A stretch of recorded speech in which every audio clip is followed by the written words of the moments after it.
Is this thing on? Okay, this seems to be working. Alright, so, you folks probably know about World War One. Of course, back in my day, it was called the Great War, which I personally think is more exciting sounding. So I lived during one of the best years ever. Phones, no dang Snappy or Instagrams, it was great. Minus the whole war thing.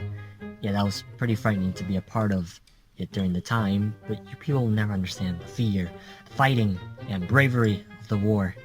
But not to worry, because I was in the war, and I'll be telling you all what you missed out on. I was a very creative writer, a very creative poet I may add. I feel like damn Henry David Thoreau. Who the hell is he? Well, you wouldn't know because you weren't born in the 1800s, but I don't care. Still making a damn reference. Of course, with my talent of literature, I obviously have to go into the medical field as well. I was a physician once I got my degree and all that stuff. Apparently you can't get away with that stuff anymore. Dad, I want to be a doctor. That's amazing, son. I was scared you were a creative writer poet. What the heck, Timmy? You can't be goddamn both? What are you gonna say to your patient that it's to be or not to be? How's that gonna help anyone? During my university years, I actually got 16 poems and multiple of my short stories published in various magazines.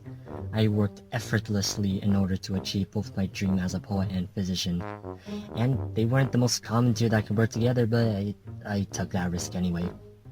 So things are looking pretty good for me. Which is when the war comes up.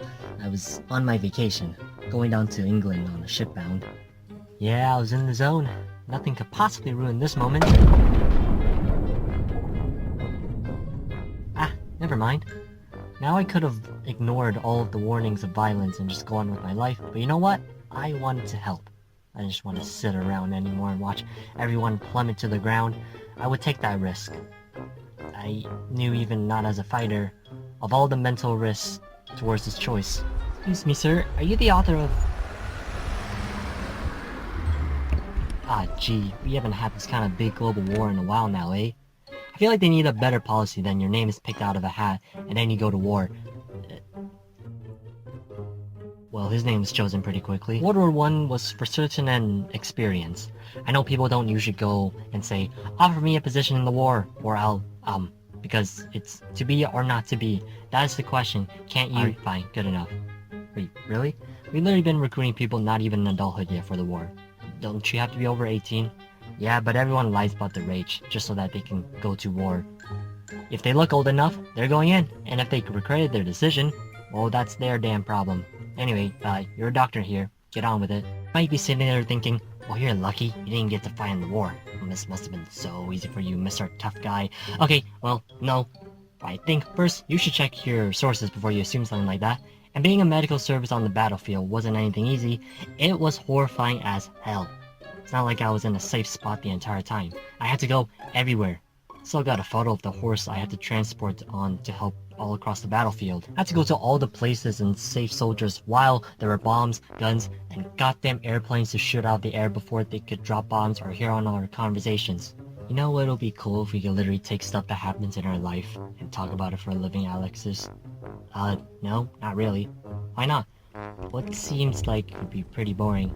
I mean, there can only be two types of speech, informal or for entertainment. You can't do both and expect it to work. Yeah, who am I kidding? You're John McCrae. You're known for taking your risks. Maybe one day it could be possible. Why the heck are you here? I wasn't too lonely on the battlefield. I met a new but close friend, Alexis Hammond Helmer. He was honestly the best guy I could ever be friends with, especially since he did get lonely on the war. He's not around anymore. I don't remember much of our interactions, but one day, he was killed on the battlefield. A German shell explosion down by his feet, and he didn't make it. That was the morning of May 2nd, 1915. Even though I haven't known him for so long, he was very close. He was gone. Just like that. So I wrote a poem. A poem of what everyone had to go through during the battlefield. Of the risks that we all had to take in Flanders fields. That was the poem.